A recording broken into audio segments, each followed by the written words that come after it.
Academy Award winner and star of The Martian, which opens this Friday in a theater near you, October 2nd. Welcome to the Rich Eisen Show. Matt Damon, how are you, Matt? Hey, Rich, how you doing? I am doing fine. So, what do you think about Brady? Do you think he's ticked off, Matt?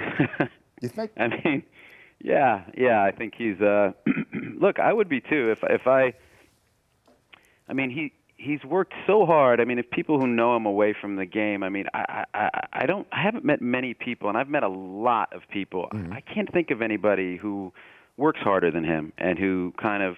But I mean, 24 hours a day, not just while he's practicing or he I've been to dinner with him, in the off season. I remember in 2008 there was a group of guys and they ordered a bottle of red wine and Tom wouldn't have a sip of the wine. You know what I mean? And it was like, well, camp doesn't start for another 2.5 months. But it's just that kind of discipline that he carries throughout his life. And so I think when you take something that seriously and love it so much and then your reputation gets called into question in a way that's beyond your control and in a way that it's got to be infuriating at a very kind of profound level. And I think that's what's happened with him. Matt Damon joining me here on the program. And it looks like this team is better than last year right now, Matt. Would you agree with that assessment? Yeah, I mean, look, they look great, and they're going to come focused, and they're going to remain focused, and that's what they have to do. But it's the great thing about that game is that there's so much parity, and so look, I mean, look at 2007, 2008. I mean, that was I think the best team I've ever seen, and 538 says it was the best statistically or whatever, but they didn't win the Super Bowl, so. You got to play the game. The win isn't guaranteed to anybody. Matt Damon joining me here on the program. You ever meet Belichick? I assume you must have. I mean, No, I've never met him. Are you serious? Yeah, I was on the sidelines once years ago, and but I didn't. It was before a game, and I'm obviously not going to go up to talk to the guy while he's working. Yeah. So no. That never even once, huh? Because I'm sure he's a fan of your movies. He dropped a Mona Lisa veto reference during the Deflategate stuff. So if he's watched My Cousin Vinny, you know what I mean? Well, I saw a clip from the kind of the Super Bowl video where Wahlberg goes up to him and says hi, and Belichick. It took him a second to figure out who Mark was. So I don't know. I mean, I'm not sure how many movies that guy's watching. I mean, maybe old school movies, but I think now, since he's been kind of a head coach, maybe he's away from the movies. Yeah, he's watching film work of a different. He's watching different film. Different kind. Yeah, but you know what? I just being around. I've emceed a couple of events too. Just being around him, you just never know if you're just gonna step on a toe just by saying hello. With him, you just. You know what I mean? Because he's. Well, look, if that's what it takes to kind of do what he's done, I'll take. I don't have to exchange pleasantries with the guy. I'm so grateful. I think everybody in New England is for this run. I mean, and to have it, with Brady. I mean, it's just never going to happen again. It's like one of those really special things that as a sports fan, it's a once in a lifetime type of thing, and. I'm just, Tom, he's in better shape now than he was 20 years ago. Yeah. So, let's see how long he can keep it going. I mean, he thinks he can play well into his 40s, and I hope he's right. Yeah, it does look like the last time he ate a carb was when he was at Michigan. Yeah. I know. That's just. I know, and he's more flexible and stronger now. I mean, he's really, and his game doesn't require him to out sprint anybody, and his feet are quicker in the pocket than they were when he came into the league. So why not if he can stay healthy, and keep his arm healthy, which is great because that's that thing with athletes. The irony for them is, they know more about the game at the moment they have to retire than they ever have, and so if you can keep somebody their career going longer, it stands to reason they're going to be a better quarterback with all the knowledge he's got. Now, I know you're here for a day helping promote The Martian in theaters Friday, which we'll talk about in a second, because you've been in the Canary Islands shooting the latest Bourne film for the last, few weeks, months? Yeah, for the last month. Okay, so were you able to follow Deflategate and Brady's travails with the court system while you're out there on the Canary Islands shooting the Bourne movie? Oh yeah, yeah. We had Wi-Fi. I know. I guess that makes it. I guess that was sort of silly. It is the 21st century in that regard. But I mean, were you ticked off following this whole thing? Of course, of course.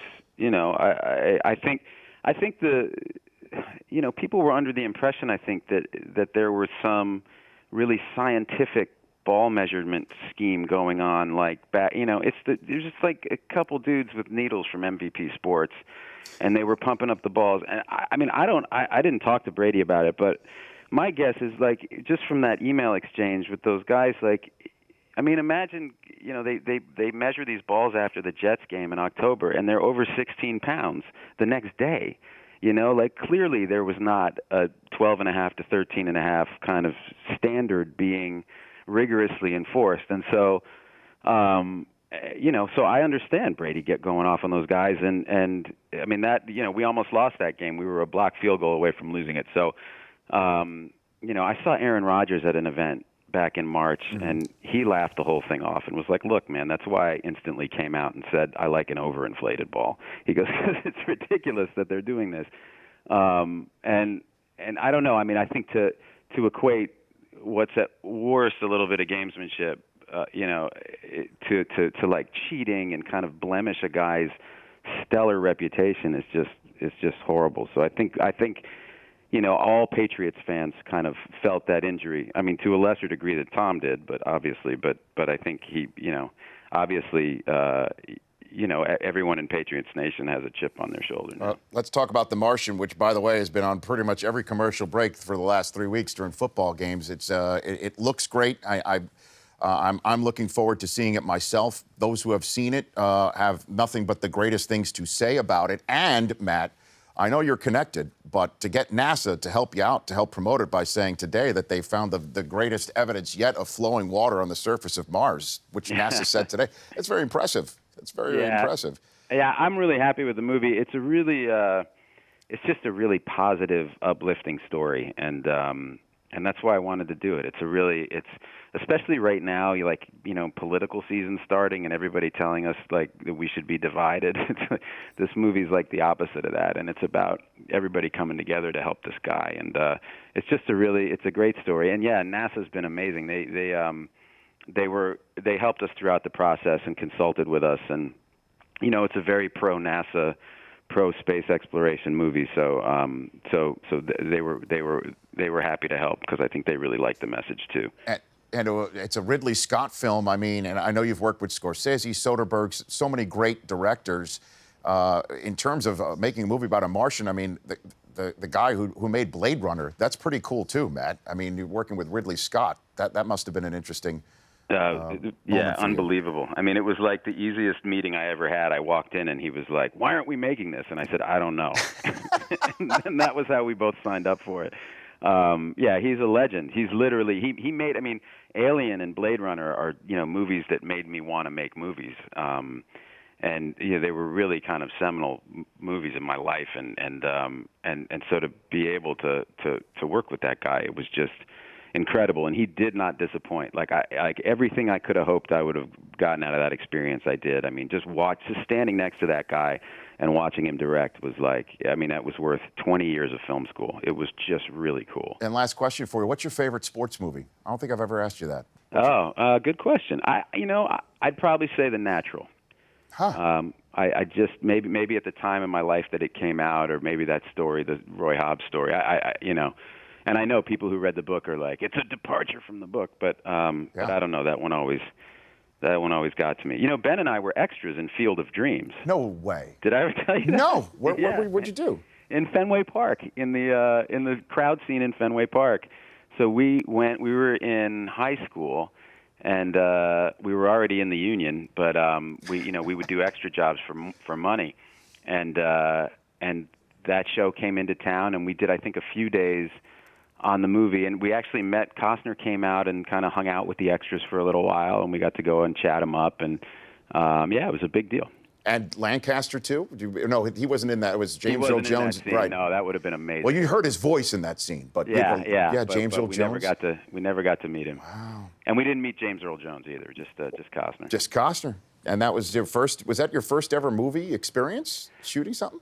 No, let's see. At that point, I think I'd done one line in Mystic Pizza. I'd done other extra work around Boston, local TV shows and stuff.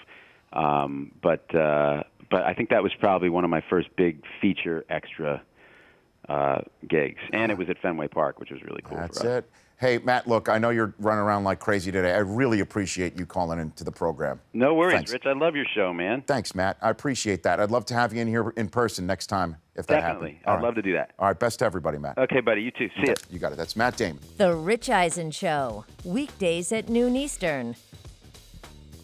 On Audience.